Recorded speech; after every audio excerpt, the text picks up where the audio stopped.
Ya, selamat pagi semua ya yang telah subscribe channel YouTube Ishak bin Ismail. Diucapkan terima kasih banyak-banyak.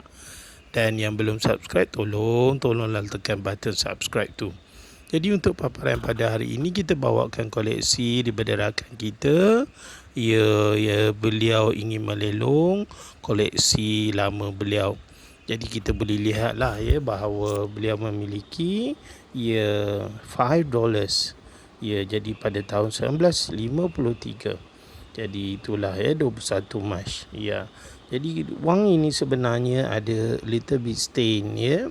Ada kesan kekotoran, namun bolehlah dilelong pada harga RM200. Dalam keadaan kondisinya masih baik. Ya, jadi kita mengharapkan tuan ini ya simpanlah di dalam album wang kertas lama. Tidak boleh pegang-pegang seperti itu. Ya. Dan beliau juga memiliki beberapa keping wang kertas yang lain. Jadi anda boleh tonton dan lihatlah ya jika berminat apa-apa koleksi yang ditunjukkan, bolehlah WhatsApp saya 016 391 7637. Jadi sebenarnya untuk ya sembang-sembang pada hari ini sambil anda menjamu mata ya anda bolehlah ya rujuk-rujuk ya hal-hal semasa. Sebenarnya Malaysia ini ya kita banyak dipengaruhi oleh pimpinan ya yang lepas-lepas.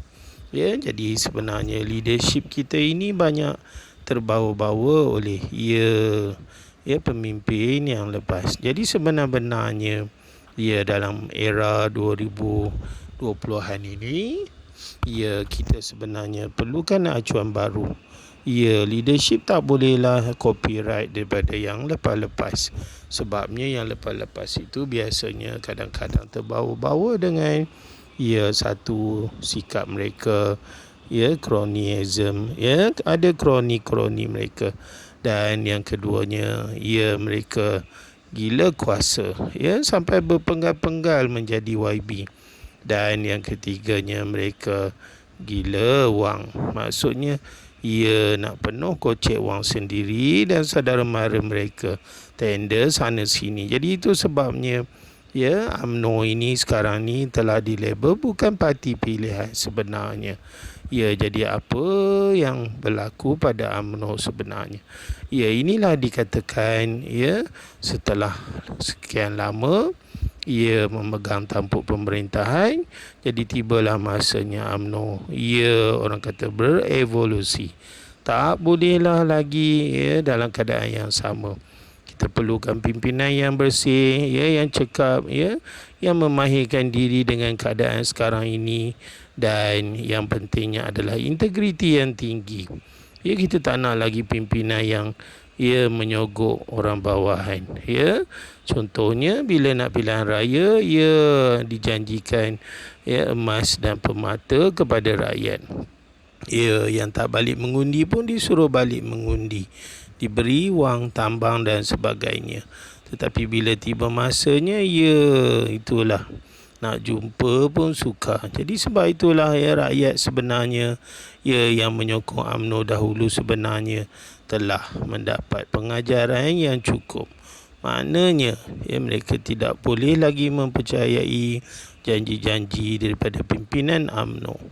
Sebab itu dalam UMNO sendiri pun ada yang berkata UMNO tidak boleh lagi menganggap sebagai parti keramat. Sebab telah tercala dengan pelbagai kes.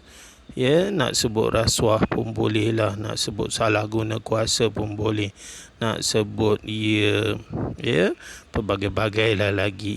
Jadi segala-galanya telah terbuka. Jadi sebab itulah bakal berlaku satu evolusi yang besar di mana orang-orang muda sekarang ini tidak lagi menyokong pimpinan UMNO yang ada. Mungkin mereka akan menyokong pihak-pihak yang boleh dianggap sederhana dan sikap mereka itu terbuka kepada semua. Tak kisah parti sebenarnya. Yang penting adalah individu itu sangat layak. Contohnya Datuk Seri Ismail Sabri adalah sangat layak. Jadi kita ambil pimpinan beliau itu. Ya, walaupun daripada UMNO, tapi ya, beliau tidak menunjuk-nunjuk dirinya daripada UMNO. Ya, jadi itulah yang kita nak. Ya, contohnya kita nak juga Datuk Seri Anwar Ibrahim.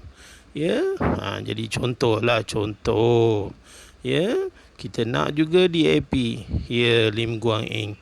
Jadi pelbagai-bagai lah. Kita nak otak mereka itu supaya memerintah negara. Bukan kita nak mereka itu menjahanamkan negara. Itu maksud saya. Jadi pilihan kita adalah pada individu yang boleh dianggap bersih dan mampu menjaga negara ini dan menjaga